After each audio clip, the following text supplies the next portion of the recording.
जनहित 24 न्यूज में आपका स्वागत है। प्रस्तुत है अभी तक के मुख्य समाचार।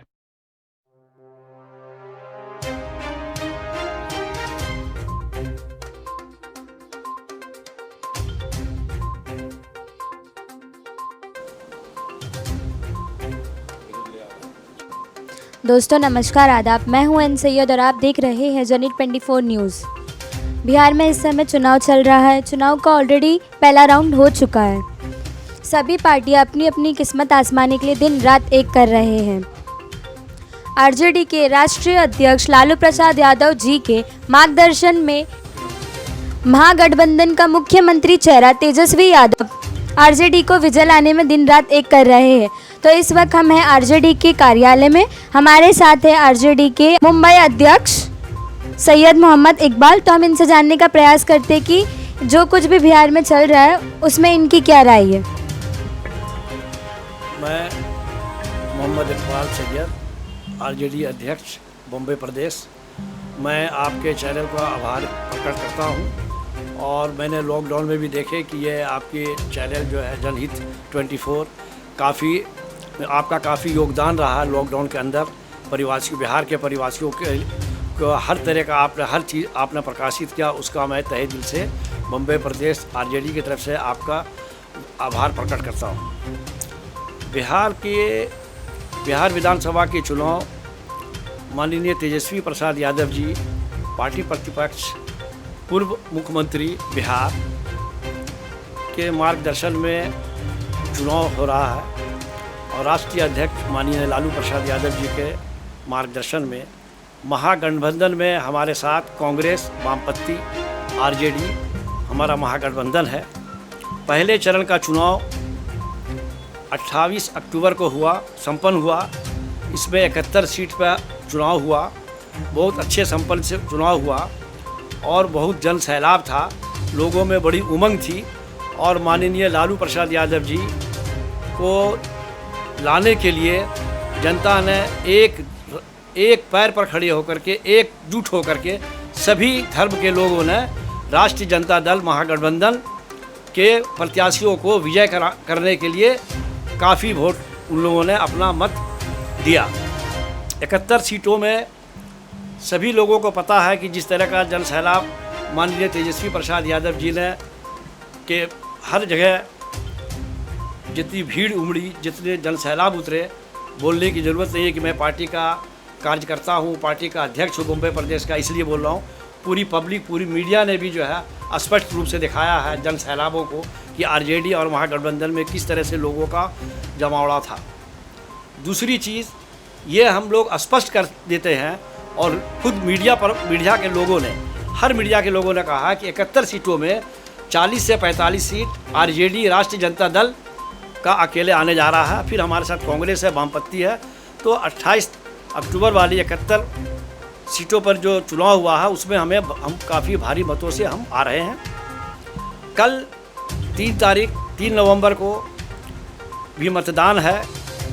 3 तारीख के मतदान में 94 सीट पर चुनाव होने जा रहा है और इसमें पहले चरण से भी ज़्यादा लोगों में जन सैलाब देखने को मिला है। और यानी खुद देश के प्रधानमंत्री भी देख करके ये हो रहे हैं और ख़ुद वो कह रहे हैं कि नीतीश जी के बारे में वो क्या बोल रहे हैं, पूरे लोगों ने मीडिया में देखा है, पेपर में पढ़ा है, न्यूज़पेपर में पढ़ा है, टीवी पे देखा है कि नीतीश कुमार की पोजीशन क्या हो गई।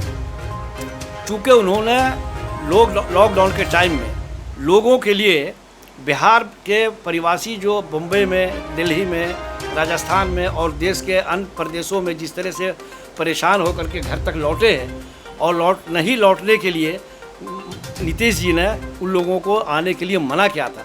फिर भी माननीय तेजस्वी यादव ने अपने हर तरह से हर संभव कोशिश करके बसों से, पैदल, इधर उधर कैसे भी करके लोगों को अपने प्रदेश, बिहार प्रदेश में लोगों को लाया और लोगों ने उनका आभार प्रकट किया और जनता ने इसका आरजेडी को, महागठबंधन को इसका रिटर्न देने के लिए उन्होंने कहा कि हम लोग अपने मुंह से कुछ नहीं बोलते हैं, अभी चुनाव हो रहा है, चुनाव संपन्न होने दीजिए।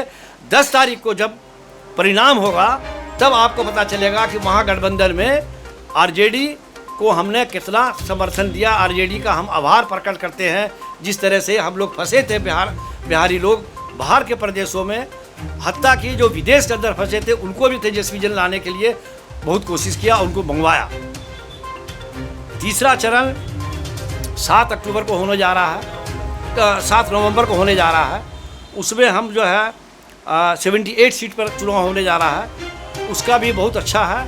और हम लोग जो है महागठबंधन बिहार के अंदर भारी मतों से हम लोग आ रहे हैं। और माननीय तेजस्वी प्रसाद यादव जी महागठबंधन के मुख्यमंत्री लोगों ने बनेंगे।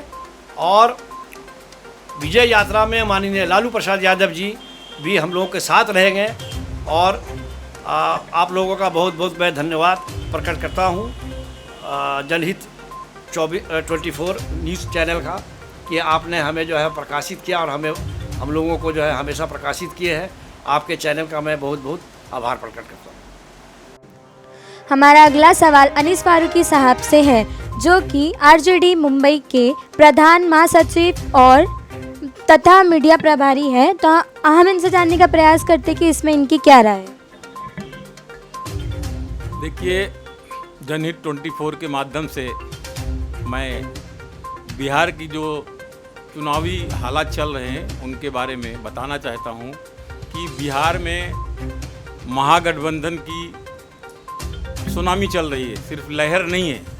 हमारे लालू जी भले इलेक्शन में नहीं है, वो कारागार में है और उम्मीद है कि 9 तारीख को उनका बेल हो जाएगा और हम 10 तारीख को हम लोग बिहार की जीत का जश्न मनाएंगे। वहाँ के जो हालात हैं, एक तेजस्वी जी महागठबंधन के जो हमारे मुख्यमंत्री के उम्मीदवार हैं, वो अकेले पूरा कैंपेन जोर शोर से चला रहे हैं। और जिस तरह से भीड़ जुट रही है, तो हमें तो अभी लगता है कि वहाँ हम लोग पूर्ण बहुमत से आएंगे।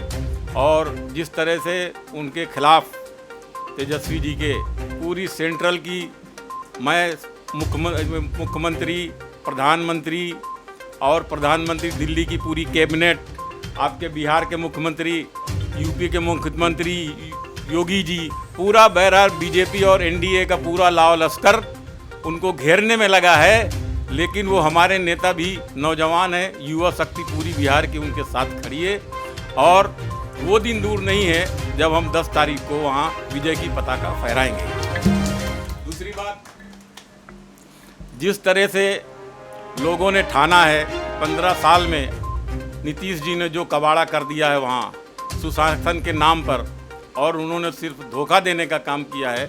लालू जी ने 2015 में जब जीते थे तो हमारी सीटें आरजेडी की ज़्यादा थी, उसके बावजूद नीतीश जी को उन्होंने मुख्यमंत्री बनाया क्योंकि लालू जी ने वो वादा किया था। लेकिन ये 1 साल के अंदर ही पलटकर आखिर जातिवादी शक्तियों की गोद में जाके बैठ गए और एनडीए के साथ वहाँ सरकार बनाया और आरजेडी को धोखा दिया। उस धोखे का बदला लेने के लिए बिहार की जनता सड़कों पर उतरी है। और जो लॉकडाउन में जो व्यवहार हुआ है, मजदूरों को लाने से इनकार किया है और युवा शक्ति बेरोजगार हो गई है। वहाँ जल कल की जो योजनाएं हैं वो सारी फेल हो चुकी हैं। आज वहाँ का पूरा सिस्टम कोलैप्स हो चुका है। वहाँ जंगल राज है। जंगल राज ये इस तरह से है कि कई वहाँ स्लाटर हाउस कांड कुछ भी हुआ है, किसी को कोई मार रहा है, किसी मर्डर हो रहा है, कुछ भी हो रहा है, कोई कंट्रोल नहीं है। अभी वहाँ मुंगेर में 28 तारीख को फायरिंग हुई, गोली चली, वहाँ लोग मारे गए। तो वहाँ एक अजीब सी अव्यवस्था है।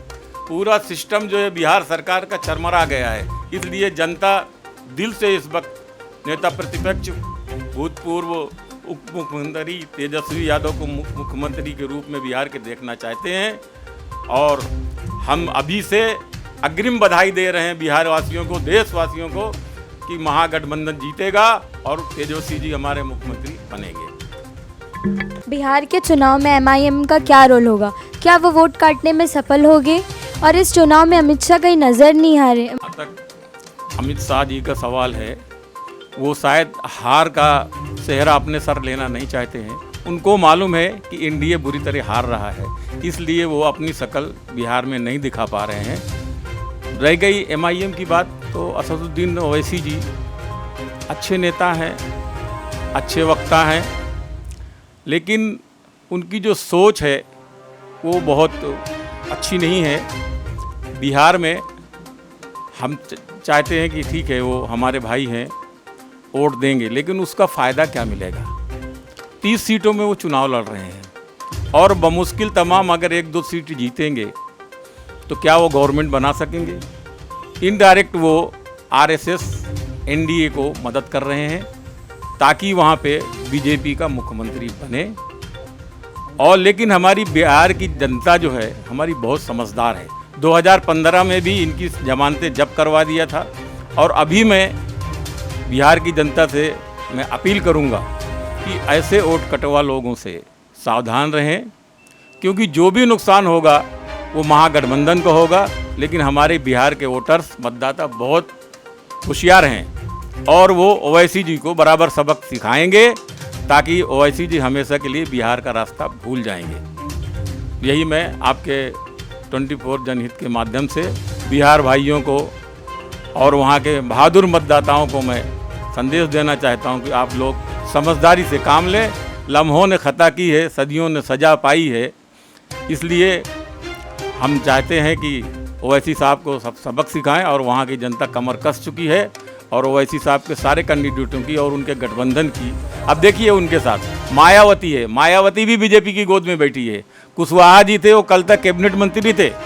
तो ये सब BJP का गठबंधन करके MIM वहाँ लड़ रही है और ओवैसी जी वहाँ वोट काटने के लिए सिर्फ गए हैं। लेकिन महागठबंधन का वोट ओवैसी जी नहीं काट पाएंगे और महागठबंधन भारी बहुमत से बिहार में सरकार बनाएगा, तेजस्वी जी मुख्यमंत्री बनेंगे। जेनिट 24 न्यूज़ को समय देने के लिए धन्यवाद।